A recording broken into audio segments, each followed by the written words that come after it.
video para el canal. Y andamos aquí prendiendo una fogata con Cristian, con Kiki, con Miguel y mi hermano.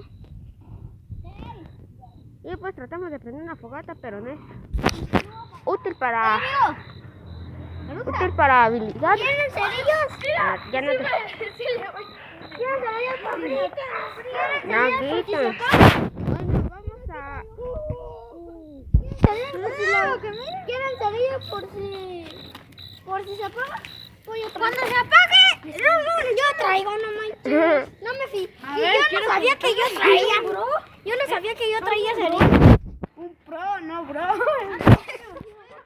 Yo no sabía que tenía bien altos cerillos en mi bolsa. Aquí los traía guardados. Ah, me los robaste. Bueno, ya. A ver si no se llena la perrita.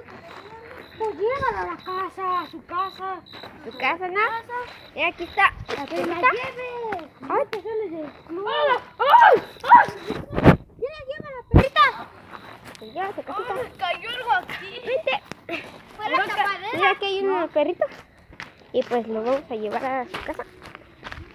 ¿Qué sería esto? No sé qué le hicieron. Que se duerma. Duérmete, perrito. Ahí está.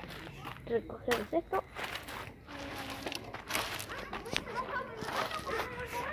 Deja ahí.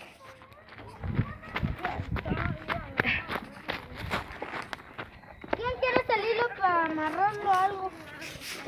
Ya, pues que se queme. Ah, ¿esto es un mapa o es por la suciedad?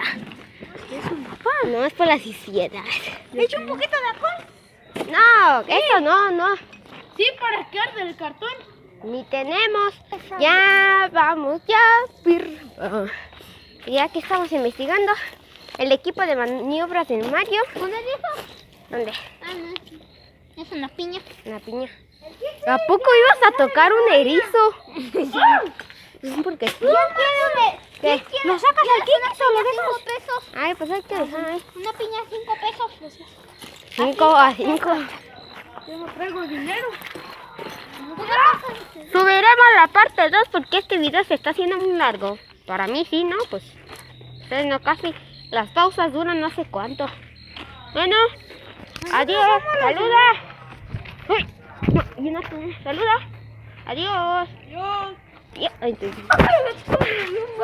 Pero van a ver la lumbre que sale. ¡Soy poderoso! Bueno, adiós.